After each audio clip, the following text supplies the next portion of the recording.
চৰাইদেউৰ মথুৰাপুৰত মন্ত্ৰী বিমল বৰাই আনুষ্ঠানিকভাৱে শুভ উদ্বোধন কৰে ভ্ৰাম্যমাণ চাহপাত পৰীক্ষণ লেবৰেটৰী। চৰাইদেউ জিলাৰ ক্ষুদ্ৰ চাহ খেতিয়ক তথা বটলিফ ফেক্টৰীসমূহক সকাহ দিয়াৰ লগতে বহুদিনীয়া অভাৱ পূৰণাৰ্থে অসম চৰকাৰে গ্ৰহণ কৰিছে এক কল্যাণকামী পদক্ষেপ। এই পদক্ষেপৰ অংশস্বৰূপে 29 জুন তাৰিখ অৰ্থাৎ শনিবাৰে চৰাইদেউ জিলাৰ মথুৰাপুৰ ৰাজহুৱা প্ৰেক্ষাগৃহত মন্ত্ৰী বিমল বৰাই আনুষ্ঠানিকভাৱে এক ভ্ৰাম্যমাণ চাহপাত পৰীক্ষণ লেবৰেটৰী শুভ উদ্বোধন কৰে। আদৰণি ভাষণেৰে সভাখনি আৰম্ভ কৰে চৰাইদেউ জিলা আয়ুক্ত নিবেদন দাস পাটোৱাৰীয়ে। আজিৰ এই শুভ উদ্বোধন অনুষ্ঠানত উপস্থিত থাকে মন্ত্ৰী বিমল বৰাকে ধৰি চৰাইদেউ জিলা আয়ুক্ত নিবেদন দাস পাটোৱাৰী, ক্ষুদ্ৰ চাহ খেতিয়ক সন্থা চৰাইদেউ জিলা সভাপতি প্ৰদীপ গগৈ, ক্ষুদ্ৰ চাহ খেতিয়ক পৰিষদ কেন্দ্ৰীয় সভাপতি নাৰায়ণ লাহন, বটলিফ ফেক্টৰী সম্পাদক বিশ্বজিৎ চেতিয়া আদিকে ধৰি কেইবাগৰাকীও বিশিষ্ট ব্যক্তি এক বিশেষ কাৰ্যসূচী গ্ৰহণ কৰিছে। যি কাৰ্যসূচীৰ আধাৰত আমাৰ ডাঙৰ চাহ বাগিচাসমূহে হওক অথবা ক্ষুদ্ৰ চাহ খেতিয়কসকলে হওক সকলোৱে ইয়াৰ দ্বাৰা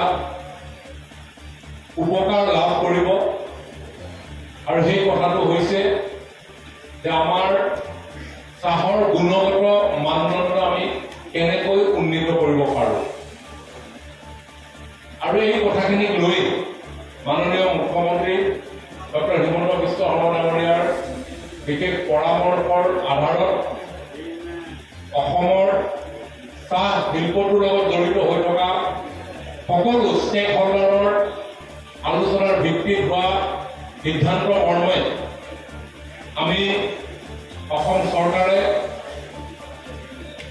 9টা স্থানত green leaf testing mobile laboratory স্থাপন কৰাৰ উদ্যোগ গ্ৰহণ কৰিছিলোঁ।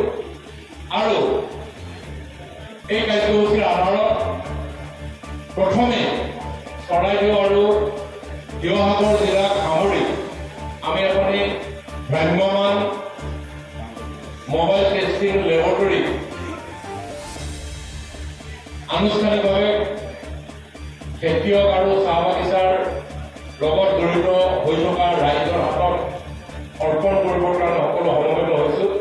জয়জয়তে মই আপোনালোক সকলোকে মই মোৰ আন্তৰিক শ্ৰদ্ধা আৰু সম্ভাষণ জনাইছোঁ। 9খন জিলাত একোটা ভ্ৰাম্যমাণ লেবৰেটৰী আমি সংস্থাপিত কৰিছোঁ।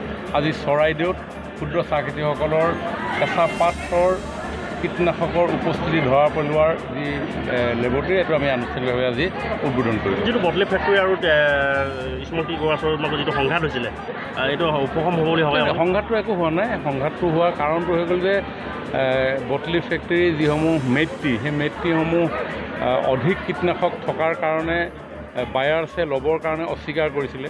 আৰু অস্বীকাৰ কৰাৰ ফলত তেওঁলোকৰ সেইসমূহ চাহ অকশ্যনৰ পৰা আউট হৈ গৈছিলে।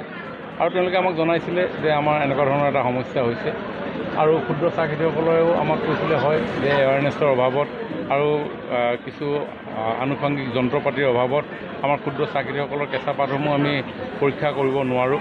আৰু এই গোটেই কথা বতৰাবিলাক পতাৰ অন্তত মাননীয় মুখ্যমন্ত্ৰী ডাঙৰীয়াই সিদ্ধান্ত গ্ৰহণ কৰিলে যে 9খন জিলাত এতিয়া একোটা মোবাইল লেবৰেটৰী কেঁচা পাত পৰীক্ষা কৰিবৰ কাৰণে সংস্থাপন কৰা। গতিকে ইয়াতে যেতিয়া আপোনাৰ কেঁচা পাত পৰীক্ষা কৰিবৰ কাৰণে সুবিধা হৈ যাব তেতিয়া ডেফিনেটলি এই যিটো সমস্যা এই সমস্যাটো নাইকিয়া হ'ব আৰু তেতিয়া সংঘাত নাথাকিব ডেফিনেটলি হ'ব।